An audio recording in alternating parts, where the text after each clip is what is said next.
Girl, guys, just focus on yourself. And if you want to date other people, why are you the only day in one person? I don't get it. Like, why? So there should be one person in your only options. Why does modern love feel more like a game than a gift? Why does chasing affection feel like chasing a ghost? 1 minute warm, the next minute ice.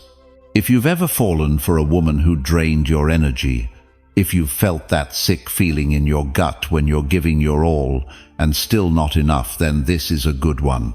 This is the video she doesn't want you to find.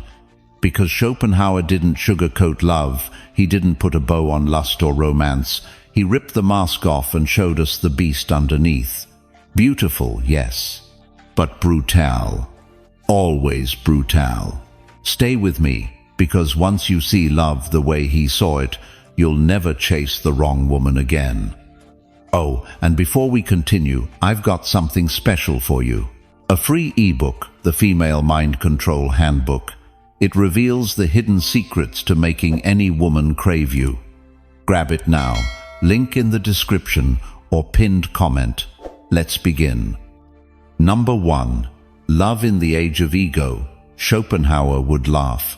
If Arthur Schopenhauer could scroll through Tinder, he'd slam the phone on the table and say, "This isn't love.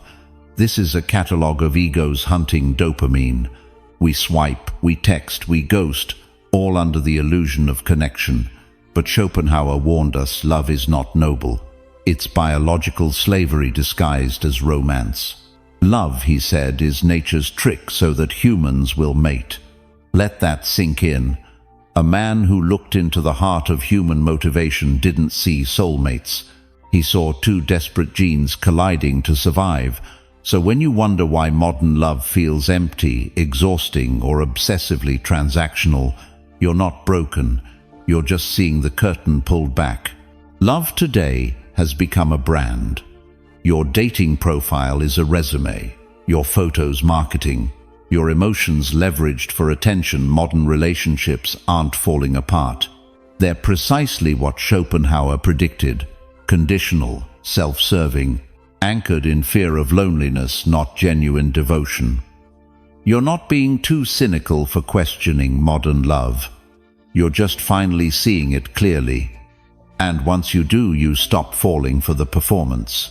You start building something real, or nothing at all. Both are victories. Number 2. The trap of beauty. Alright, let's get real about this, because this is one of the biggest blind spots for most men. Beauty. It stops us in our tracks. It pulls our eyes. It hijacks our thoughts. One glance and suddenly the brain kicks into overdrive. She's the one. I've got to talk to her. What if I miss this chance? Sound familiar? That's the trap. And Schopenhauer saw it with brutal honesty. He called beauty what it really is, nature's bait, a tool to trigger instinct, not some higher spiritual signal, not evidence of the right person, just biology at work. Now, let's break this down, because this is important if you're going to move through the world as a stoic, self-led man. When you see a beautiful woman, a flood of chemicals hit your system. Testosterone spikes, dopamine rises, your heart rate goes up, you feel that pull hard. And here's the kicker, this is not about who she is, it's about how she looks, her values, her character, her compatibility with your mission. None of that is in play yet. You're reacting to surface-level triggers, and that's exactly why it's a trap. Because if you move from that reaction, if you let it drive your choices, you will chase beauty at the expense of wisdom. You'll ignore red flags. You'll justify bad behavior. You'll settle for women who don't fit your life just because they light you up in the moment. And the modern world, it amplifies this trap. Social media, filters, Photoshop. Every scroll is training your brain to overvalue beauty, to associate looks with worth.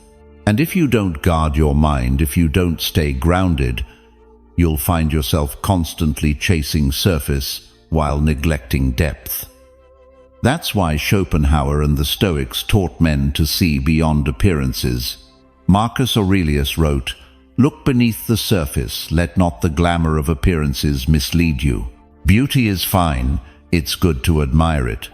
But when you overweight it, when you give it more value than it deserves, that's when it starts to rule you. And once beauty rules you, it can be used to control you." Ever notice how some women lean on looks and nothing else? They use their beauty as leverage to demand attention, to pull energy from men who should know better. And if you fall into that dynamic, you lose yourself. You stop leading, you start chasing. And here's the paradox. The men who are least controlled by beauty are the ones most respected by beautiful women. Why?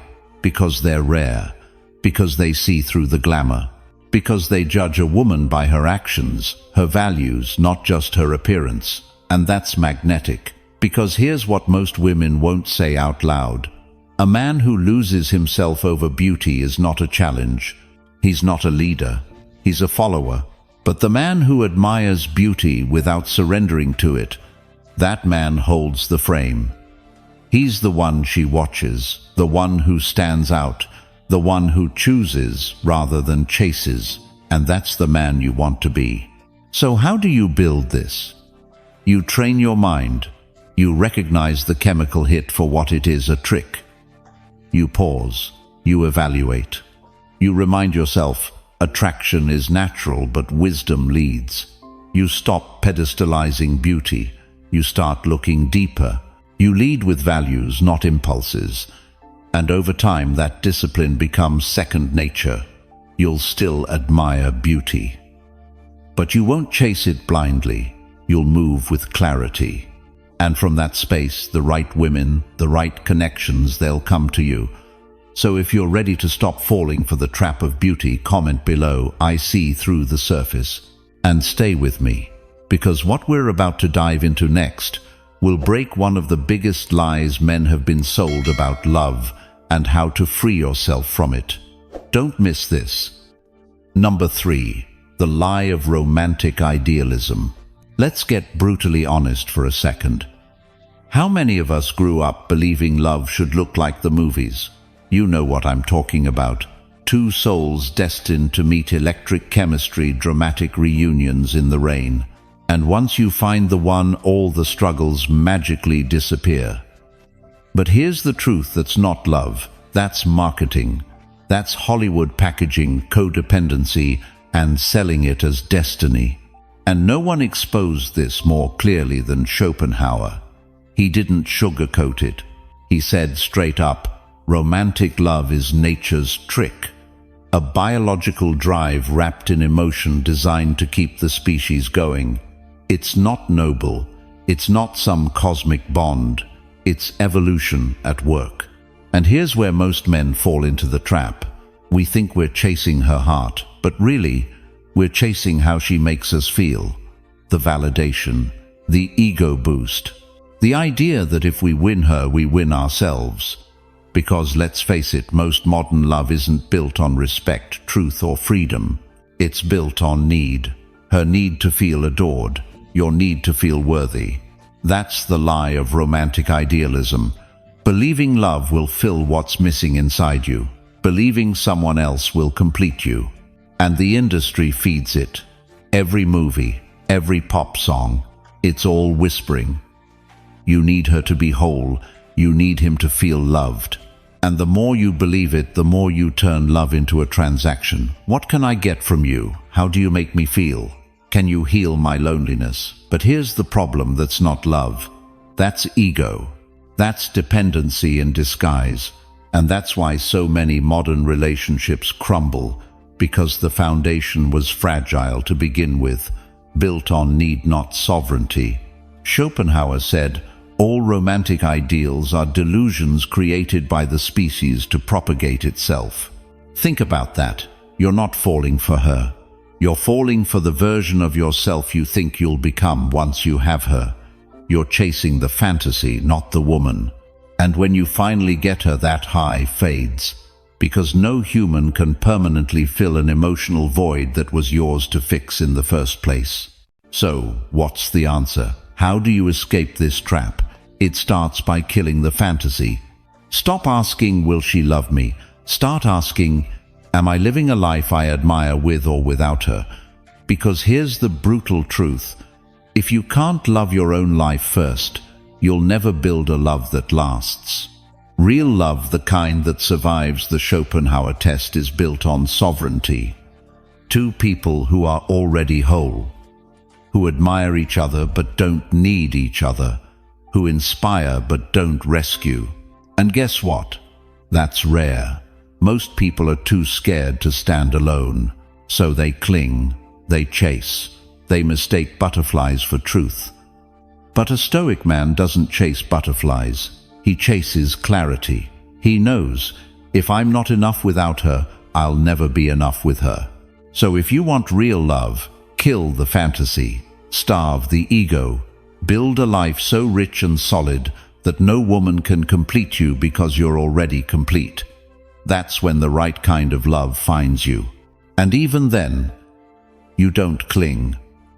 You choose freely without fear. So let me ask you, are you chasing her, or are you chasing how she makes you feel? Be honest, because the second you face that truth, everything changes.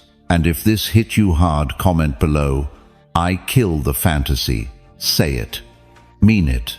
Let that be your shift. And stay with me, because what comes next, it'll teach you how to own your desire before it owns you. You don't want to miss that. Number 4. Desire will destroy you unless you own it first. Let's have an honest conversation here, because this one trips up more men than anything else. Every guy has felt it. That moment when she enters the room, says your name a certain way, laughs just right, and suddenly your brain stops working. Logic goes out the window. Your mission fades. And all you can think is, how do I get her attention again? Sound familiar? That's not love. That's not connection. That's desire running you. And as Schopenhauer would say, that's nature's trap. See, desire isn't the problem. It's normal. It's human. But when you don't own it, when you let it own you, it will destroy everything you're building. Here's why desire, when unmastered, makes you act out of weakness. You shift your schedule to accommodate her. You stop focusing on your goals. You start playing nice just to stay on her radar. And guess what? She feels it. A woman's intuition is sharp. She can sense when a man's energy is centered and when it's orbiting her. And the moment you start orbiting, that's when attraction dies. Not because she's cruel, not because she's testing you, but because at a deep biological level, a woman is drawn to a man who leads, not one who follows his own cravings around like a dog on a leash.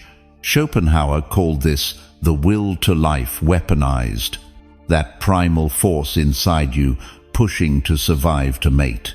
And when you don't master that force, it masters you. It makes you reckless, needy, blind. Think back, how many times have you chased harder, given more, just because desire was screaming in your ear? You weren't seeing her clearly anymore. You weren't thinking, is this the right woman for my life? You were thinking, I need her to want me. That's not masculine power, that's servitude. And here's the paradox. The more you chase out of desire, the faster she pulls away. Because real attraction isn't born from hunger. It's born from strength. The man who wants her but doesn't need her, the man who can feel desire but doesn't lose his center, that's the man who keeps her attention. So, how do you own your desire? You start by observing it, without shame, without judgment. You feel it rise, and instead of acting impulsively, you breathe into it. You remember your purpose. You ground yourself. Because here's the Stoic truth, desire isn't the enemy, but being ruled by it is. As Epictetus said, freedom is the only worthy goal in life. It is won by disregarding things that lie beyond our control. And let me tell you, a woman's reactions, a woman's approval, a woman's attention, those are all beyond your control. But your response, that's yours. You can want her, admire her, even pursue her with clarity.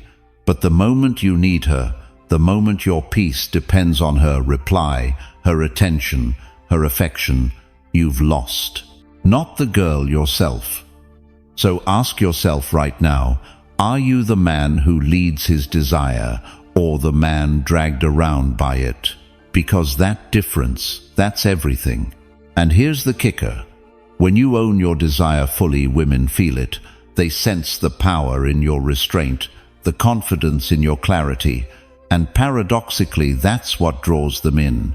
Because the man who can walk away is the one she never wants to leave. So if you've been the guy chasing, acting from hunger instead of strength, comment below, I own my desire. Say it, claim it, and stay with me. Because next, we're going to talk about the kind of love that actually lasts. The kind built on freedom, not fantasy. Number 5. The only love that survives. Let's take a breath for a second, because this one, it's not about warning you. It's about showing you what's possible. See, Schopenhauer didn't believe in fairy tales. He didn't think love was some magical force that solved everything. In fact, he saw most of it for what it was: biological impulse, ego transactions, delusion. But here's the part most men miss. He still believed a different kind of love could exist. Not the desperate kind, not the performative kind, not the complete me fantasy, but love between two strong solitudes, two people who choose each other freely. Not because they need each other, but because they admire each other. That is the only love that survives. Think about it. Most modern relationships are built on dependency. You feel lonely, she makes you feel seen. She feels insecure, you validate her worth. It works until it doesn't. Because anytime you build on need, the moment the other person can't meet that need, cracks appear. Fights, resentment, fear of loss. But when two people meet who are already solid on their own, who don't need constant reassurance, don't cling, don't beg for attention, they build something different. It's not loud, it's not dramatic, but it's strong. It's not, you complete me. It's, I'm already whole, and with you, life gets richer. That's the love Schopenhauer respected. One built on sovereignty, not submission. And here's the key. You don't attract this kind of love by chasing it. You don't get it by becoming who you think someone wants you to be. You get it by becoming untouchable in your center. A man who walks through life knowing who he is with or without her. A man whose peace doesn't rise or fall based on a text, a glance, or a compliment. And because of that, she respects you. She trusts your steadiness. And paradoxically, she's drawn to it. Because here's the truth. A woman doesn't want to carry your emotional weight. She doesn't want to be the thing that holds you together. She wants to meet you already standing tall, already on mission, already whole. That's why the nice guy chasing approval gets friend-zoned, why the desperate man gets ignored, and why the grounded man, the one who could walk away at any moment, commands her deepest attraction. It's not about playing hard to get. It's about being hard to shake. Now here's what most men don't realize. You can't fake this. You can't pretend to be strong while secretly craving her approval. She'll feel it. Women are intuitive. They sense when your vibe says, I need you to want me. And the second they feel that, the dynamic shifts, the power tips, and you chase while she leans away. But when you build this from the inside, when your purpose, your discipline, your self-respect become your foundation, then you don't need her love to survive. You already are surviving. And that's exactly when you start attracting a different caliber of woman and connection. A love that respects freedom, a love that's not about fixing each other, a love that inspires, not entraps. Because here's the final truth. The only love that survives is the one where neither person fears losing the other, where both are free to leave and choose to stay. That's not cold, that's real. And that's the kind of love worth building your life around. So ask yourself, are you becoming that man? The one who could walk away because he's whole either way? If yes, stay that course. If not, now's the time. And if you're ready to claim it, comment below, I build unshakable love. Let that be your mark. And listen, we've covered a lot. But what comes next, it's not about love anymore. It's about you, and how to stay untouchable in a world that wants to shake you. You'll want to hear this. Stay with me. Number 6. She's not your soulmate, she's your biology trigger. Let's get brutally clear about this one, because this is where most guys get trapped. You meet her. The conversation flows. She looks incredible. She gives you that smile, and boom, something fires off inside you. Suddenly you're thinking about her all day. You're crafting texts, overthinking replies. You're picturing a future together, and you barely know her. Sound familiar? That's not love. That's not destiny. That's not your soulmate. That's biology. That's a hardwired response rooted deep in your evolutionary brain. Schopenhauer saw this with brutal clarity. He said, "What most won't, romantic obsession, is nature's tool. A way to drive reproduction to keep the species moving forward. And it does it by making you think, this one, she's special. I need her." But here's the kicker. It's not about her. It's about how your biology reacts to her signals, her youth, her beauty, her scent, her curves, her vibe. All of it lights up your nervous system, and suddenly you think it must be fate, but it's not. It's your limbic system hijacking your rational mind. And if you're not careful, you'll build an entire fantasy around someone who barely knows you. You'll project values, virtues, meaning onto a woman you haven't even seen in the hard seasons of life. And that's where the pain starts. Because here's what happens. You start chasing her as if she's your soulmate. You pedestal her. You make sacrifices. You bend your boundaries. And all the while, she's just being herself. She's not running the same movie in her head that you are. And when that fantasy crashes, it hurts like hell. But here's the truth you need to burn. In your biology wants her. That doesn't mean she's the one for you. Say that again in your mind. My body wants her. That doesn't mean she's my soulmate. You can admire beauty. You can feel desire. You can enjoy connection. But the moment you confuse that trigger with destiny, you're setting yourself up for obsession, and obsession is weakness. Obsession leads to poor choices. Obsession hands your power away. Now, how do you counter this? With awareness, with discipline, with stoic clarity. Marcus Aurelius wrote, "You have power over your mind, not outside events. Realize this, and you will find strength." Translation: you can't stop the biological trigger, but you can stop yourself from being ruled by it. When you feel that hit, that rush, that pull toward her, pause, observe. Ask yourself, is this real? Or just my system reacting? Because here's the powerful truth. Most of what feels like chemistry is biology at work, not compatibility, not alignment of values, not shared vision. And if you don't sort that out early, you'll waste months, even years, chasing the wrong woman. A woman who looked right on the outside, but wasn't right for your life. And the more grounded you become, the more you'll spot this. You'll feel the trigger, but you won't move from it. Instead, you'll move from values, from vision, from discipline. And that ironically makes you far more attractive. Because the man who isn't controlled by his instincts, that's a man who other people, including high-quality women, respect. So if you've been there, caught in the trap of thinking she's the one, After a few sparks, comment below, I master my instincts. Let that be your pivot point. And don't go anywhere, because next you'll learn why beauty is the most dangerous bait and how to see through it. Stay sharp. Number 7.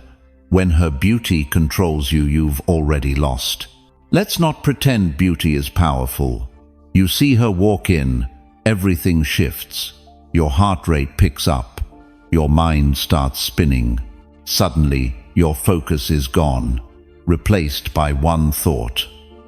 How do I get her to notice me? It's primal, it's human, and it's also dangerous if you let it control you. Because here's what most men never learn. The moment beauty hijacks your mind, you've lost the frame. Why? Because when you put beauty on a pedestal, you automatically lower yourself. You tell yourself, she's rare, she's better, I need her approval. And that mindset, that energy, it bleeds through everything you do, your words, your body language, your choices. And guess what? She feels it. She may not articulate it, but she knows when she's dealing with a man who sees her as an equal to versus a man who's hypnotized. And here's the brutal truth. No woman respects a man she can hypnotize. Schopenhauer saw this clearly. He said, beauty is nature's bait, a tool for reproduction, not a sign of value. It's there to trigger your instincts, to cloud your reason, to make you chase. And modern culture, it feeds this even more. Social media, filters, attention loops. Women are being trained to leverage their looks because it works on weak men. But you're not here to be that man. You're here to be stoic, grounded in reason, not reaction. So let's break it down. When her beauty controls you, you overlook red flags. You tolerate bad behavior. You lower your standards. You give more than you should. You become the pursuer, and she becomes the prize. But when you control yourself, you stay in your masculine frame. You evaluate her character, not just her looks. You make her earn your energy.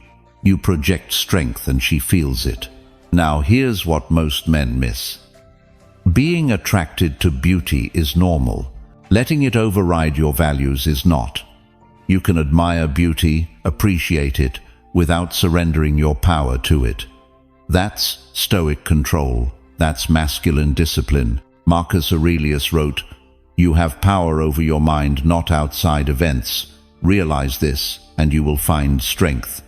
A beautiful woman is an outside event. How you respond, that's your domain.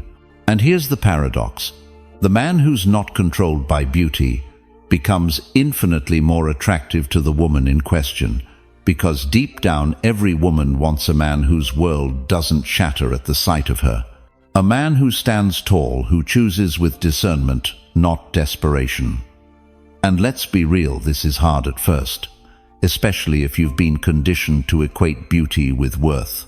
If you've been told she's out of your league, if you've believed that looks equals value, but it's a lie, a dangerous one, because beauty fades, character stays, and in the long game, character wins. So how do you train this simple one? Catch yourself when beauty triggers you. 2. Breathe. 3. Ask, am I seeing her clearly or through a fantasy? 4. Stay grounded. 5. Lead with your standards, not your hunger. Because here's the ultimate truth. If her beauty must control you to keep you, she'll never respect you when it fades, and it will fade. But if you're the man who sees through the surface, who values more than just looks, you build connections that last. You draw in women who bring more than just a pretty face, and that's the only game worth playing. So if you're ready to shift, to stop being led by looks and start leading your life, comment below, I choose strength over beauty. Mark the moment. And stick around, because next we'll tackle one of the sneakiest traps modern men fall into and how to break free from it for good. You won't want to miss this. Number 8. Why you fall harder when she's emotionally distant. Let's talk about one of the most frustrating patterns in modern dating and why so many men get stuck in it. You meet a woman. She's magnetic, beautiful, charismatic. But here's the twist. She's emotionally distant. She takes hours or days to reply. She's too busy to meet up. She gives you just enough to stay interested, but never enough to feel connected. And what happens? You start falling harder. You think about her more. You overanalyze every text. You wonder what you did wrong and how to win her back. Sound familiar? Here's why it happens, and Schopenhauer would have nodded in full agreement. At its core, this is a psychological trigger, not true love. It's what's called an intermittent reward system. When someone gives you inconsistent feedback attention, then distance, your brain becomes obsessed. It's the same mechanism that makes gambling addictive. You don't know when the next hit of validation is coming, so you keep chasing. And the rarer the reward, the more powerful the craving. So when she's emotionally distant, it amplifies your desire. Not because she's your soulmate, not because you're in love, but because your brain is trying to resolve the tension. You want to close the loop. You want her to finally give you the attention you crave to restore balance. But the more you chase, the further she pulls back. And the more she pulls back, the harder you fall. It's a brutal cycle. And here's where most men make the mistake. They think the solution is to try harder, to be more charming, more available, more understanding. But the truth, you're not being rejected, you're being manipulated by your own brain chemistry. Schopenhauer said that romantic pursuit is driven by the will, a blind, irrational force that doesn't care about your well-being. And when you're chasing an emotionally distant woman, you're not operating from clarity, you're operating from compulsion. It's not love, it's addiction. And the more you feed that addiction, the more you lose yourself. So, how do you break the cycle? First, you recognize it. You stop telling yourself she's just busy, or she's testing me, or if I'm patient it'll change. You face the truth. She's emotionally unavailable, and your obsession is not about her. It's about the internal hunger you haven't owned yet. Second, you reclaim your focus. You stop pouring energy into a dynamic that's draining you. You pull back, not as a game, but as a commitment to yourself. You remind yourself, if a woman truly values me, I won't have to guess. I won't have to chase. And that shift, that clarity, is what resets the dynamic. Because here's the paradox. The moment you stop chasing emotional distance, you stop falling for it. You detach from the cycle. You restore your masculine frame. And suddenly, you're no longer the man trapped by her scarcity. You're the man standing in abundance. And whether she comes forward or disappears, either way you win, because you've broken free from the compulsion. Marcus Aurelius said, "If you are distressed by anything external, the pain is not due to the thing itself, but to your estimate of it. And this you have the power to revoke at any moment." This is that moment. You have the power to stop falling for emotional distance. You have the power to see through the illusion and choose better. So if you've been caught in this loop, if you've been the guy chasing a woman who pulls away, comment below. I stop chasing distance. Say it. Own it. And don't leave yet, because what I'm about to cover next will expose one of the deepest lies about modern love and show you how to rise above it for good. Stay sharp. 9. Stop worshipping her and watch her chase you. Alright, let's get right to it. Because this is a trap I see way too many guys fall into. You meet a woman. She's beautiful. She's got that vibe. You're hooked. Before you know it, you're putting her on a pedestal. You're praising her constantly, liking every story, replying to her posts, dropping compliments left and right, telling her in subtle ways that she's the prize. And here's what happens. The more you worship, the less she respects you. Now, I'm not saying you can't admire a woman. You should admire good character. You should appreciate beauty. You should value feminine energy. But the moment you worship, the moment you send the signal, "I'd do anything for your approval, I'd change for you, I need you to want me," that's when the power dynamic flips. And once that happens, she pulls away. Why? Because women are biologically and psychologically wired to be drawn to leaders, not followers. To men who admire, but do not need. To men who see her value, but do not sacrifice their own to chase it. When you put her above you even slightly, you become smaller in her eyes. And attraction isn't built on pity, it's built on polarity. Schopenhauer understood this deeply. He saw that most romantic pursuit was driven by a deep insecurity, a belief that having her would complete the man. And that belief, it's poison. Because when you act from that space, everything you do screams, "I'm not enough yet, but if you give me your love, I will be." And no high-value woman is drawn to that. Not for long. So here's the shift. Stop worshipping her. Stop trying to impress her.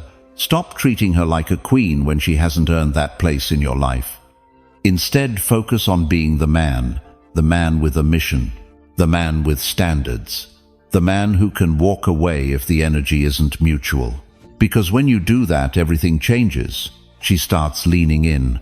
She starts wondering why you're not chasing like the others. She starts seeing you as a man with gravity, not desperation. And here's the paradox. When you stop worshipping, she starts chasing. Not because you played a game, not because you manipulated her, but because you finally aligned your energy with masculine power. Marcus Aurelius wrote, "A man should be upright, not kept upright," meaning stand on your own, be whole, be centered, don't need her to give you value. When you operate from that space, she feels it. It's subtle, it's powerful, and it draws her in because it's rare. Most men worship, most men chase, most men give away their power for a pretty face. You won't. Not anymore. Now, this doesn't mean being cold. It doesn't mean disrespecting women. It means respecting yourself first. It means giving energy to those who earn it and never from need. And if you've been that guy caught in the worship cycle, comment below, "I stand first." Let that be your shift. And stay locked in. Because what I'm about to cover next will help you rise above all these old patterns and step fully into the man you were meant to be. You don't want to miss this. Number 10. Real love starts when you no longer need it. This is it. This is the one truth that flips the whole game. Every man wants love. That's natural. That's human. But here's where most men go wrong. They need love. They crave it. They chase it. They believe once they have her, once she loves them back then, they'll finally feel worthy, finally feel whole. That's the lie. That's the trap. And Schopenhauer saw it for what it is, a biological and psychological illusion.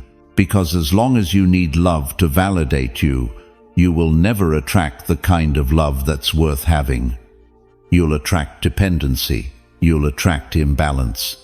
You'll attract women who feed on that need, but never respect you for it. And that's why so many modern relationships are fragile, because they're built on two incomplete people hoping the other will fix the gaps. But here's the truth. Real love begins the moment you stop needing it. When you become the man who is complete with or without her. When your purpose isn't her approval. When your value isn't tied to her affection. When your peace doesn't rise or fall with her moods. That's when love, real love, becomes possible.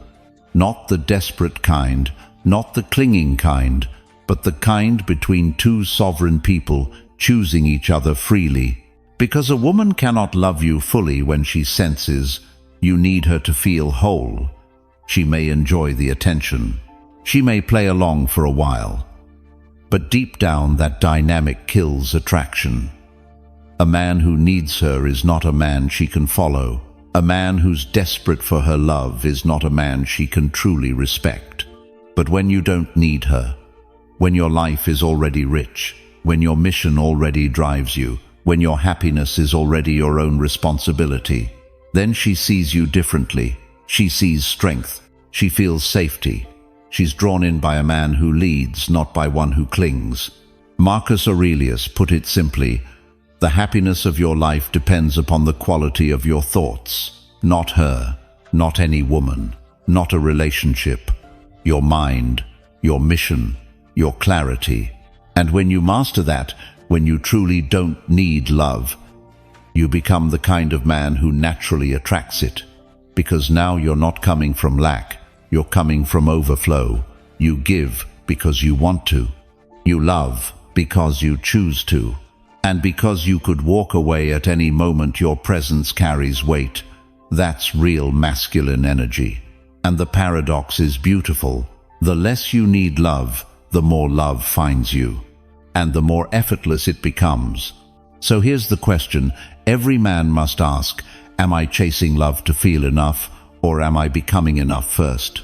Because if you're doing the inner work, if you're mastering your mind, your body, your mission, if you're becoming the man who can stand strong solo, then when love comes, it will be on your terms, it will be real, it will be lasting. And if you're not there yet, that's okay. But stop chasing, start building, start becoming. Because the second you stop needing love, that's when you're finally ready for it. So if this hit home, if you're ready to stop needing and start leading, comment below, I am enough. Say it, mean it, live it. If you've made it this far, you already see the truth. Love is not the goal. It's not the prize. It's not the thing that completes you. You are the goal.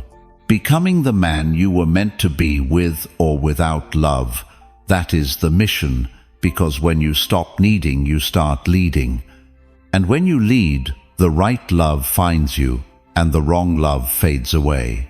So if this message spoke to you, if you're ready to walk this path for real, subscribe to the channel.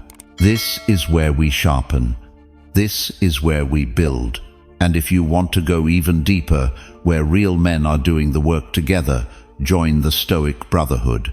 It's not just content, it's a community of men leading themselves. Men who won't settle, men who won't chase, men who walk with strength and clarity. Thank you for watching. I'll see you tomorrow. Stay sharp, stay grounded.